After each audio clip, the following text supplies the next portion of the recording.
السلام عليكم يا احلى متتبعين، ان شاء الله تكونوا على خير وفي صحه جيده وانتم كتشاهدوا هذا الفيديو.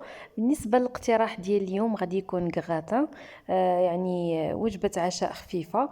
خليكم معايا حتى الاخير، غادي نتعرفوا على الطريقه ديال التحضير. غادي ناخذ بطاطا الكميه اللي غادي تكفيكم على حسب نتوما شحال عدد الاشخاص. كما شفتوا قطعتها هكا مكعبات صغيره. ضفت عليها الملح، وهنا انا سديت عليها في كوكوط باش دغيا طيب، دغيا تسلق. وغادي ناخذ مقيله ونديروا فيها الكميه ديال الصدر ديال الدجاج يكون مقطع رقيق، وكذلك كنضيفوا معاه البصله مليحه، سكينجبير وبزار، وواحد المعلقه صغيره ديال الموطارد، وكذلك شويه ديال صوص صوجا. وهنا غادي نشحروهم مزيان مع بعضياتهم. بالنسبه للبصله انا درت بصله وحده، وانتم راه كيبقى على حسب الكميه. كل واحد شحال يدي يعني توجدوا في الكميه، واش كراطان اللي هو كبيره ولا صغير على حسب.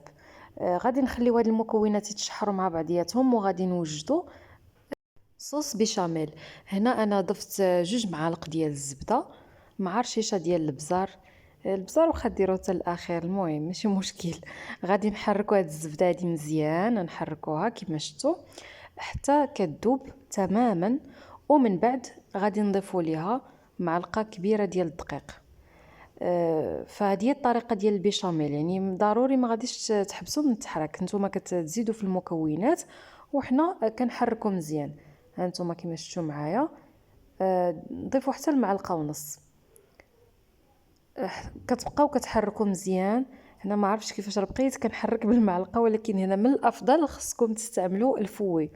استعملوا الفوي الخلاط اليدوي، هو غادي كيساعد مزيان وما كيخليش حتى الدقيق يتكور. المهم كلشي قاضي الغرض، حتى المعلقه راه المعلقه راه قدات الغرض.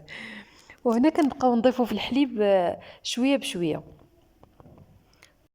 وكنستمروا في التحريك حتى كيعقد لينا الخليط. انا هنا راه ضفت واحد 2 كيسان ديال الحليب، وكنبقاو هكا مع التحريك حتى كنحسوا بالخليط ولا كيعقد، يعني حتى تحصلوا على خليط اللي هو عاقد تماما. عاد كنحبسوا. وكما شفتوا هنايا الدجاج مع بصيله راه باقي كيتشحر. ها نتوما تشوفوا كتخليوه يتشحر مزيان، وديك لاصوص ديال الصوجا صراحه كتعطيه هذا اللوين هذا، وكتعطيه حتى مذاق زوين. هي وحتى لا موطارد هكا في التشحار ديال الدجاج او لا داند، كينسجم معاهم، كيعطيوهم واحد المذاق اللي هو زوين. هنا غادي ندوزو باش نستف المكونات. بعدا كنبداو بالصوص. صوص بيشاميل هي الاولى كدهنوها في المول. من بعد غادي نوضع واحد الكميه ديال البطاطا. هنا انا راه المول اللي استعملت المول الحجم كبير بزاف. كل ما كان حجم ديال المول صغير غادي يكون افضل. يعني الا كان المول صغير هكا غادي تمونطيو فيه وغادي تحطوا المكونات كيجي، بغيت نقصد لكم زعما كيجي الكراطان طالع، فهمتي؟ من تقطعوا الطريفات كيجيو كبار. انا هنا استعملت المول الكبير كاع في مره. المهم كتبداو بالبيشاميل، من بعد غادي نستف لها بطاطا مكعبات اللي سلقنا من قبل، ومن بعد كنضيفوا الدجاج مع بصيله اللي مشحرين مزيان، وكنضيف لهم شويه ديال الموتزاريلا كنحكها هكا في الوسط. ومن بعد كنكملوا الطبقات. هنا على حسب الكميه اللي درتو، و يعني حسب الكميه اللي درتو كتقسموها هكا طبقات. وكنعاودوا نزيدوا الطبقه هذه ديال البطاطا، وكنستفوها هكا مزيان، كنوزعوها بهذه الطريقه. جربوا هذا الكغاتان هذا كيجي زوين صراحه، من بين لي كغاتان اللي كيعجبوني ديال الدجاج مع بطاطا، كيجي زوين بزاف. ان شاء الله تجربوه وينال الاعجاب ديالكم. هنا بعد ما ضفت هاد الطبقه هذه ديال البطاطا، كنستفوها مزيان ونضغطوا عليها بطبيعه الحال. وغادي انا راه غير حيت درت المول الكبير، اما كون كان المول الصغير راه كيجي عامر، يعني غادي يجي المول كامل عامر، وحتى من كنقطعوه كيجيو الطروفه ديالو كبار. لكن انا استفتو في هذا المول، هذا مول كبير. المهم ماشي مشكله، هذه ملاحظه بالنسبه لكم. الا بغيتو تستعملوا الصغير راه كيجي عامر كاع بزاف.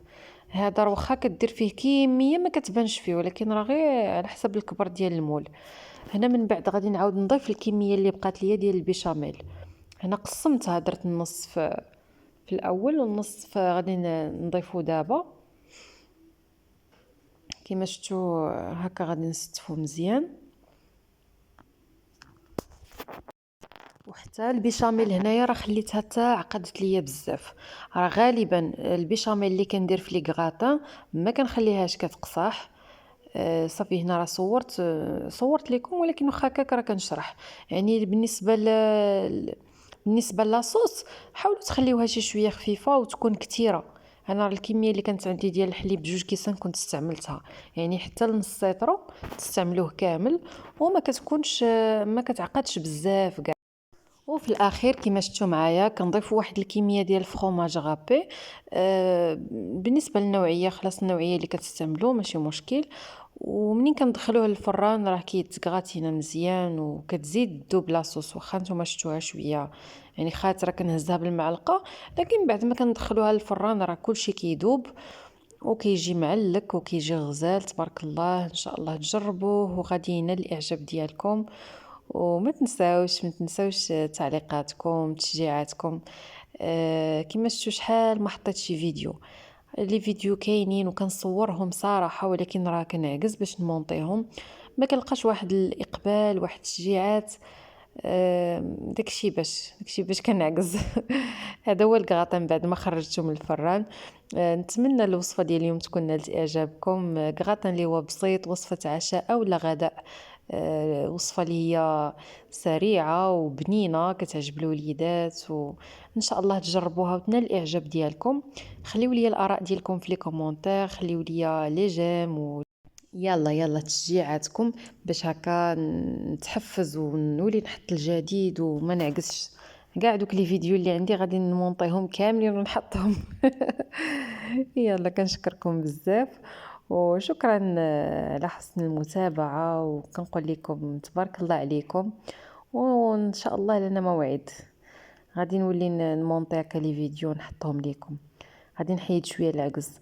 دابا نقطع معكم واحد الطريف بعدا ديال الكغاتان غادي تشوفوه ونوريكم الشكل ديالو النهائي كيفاش جا.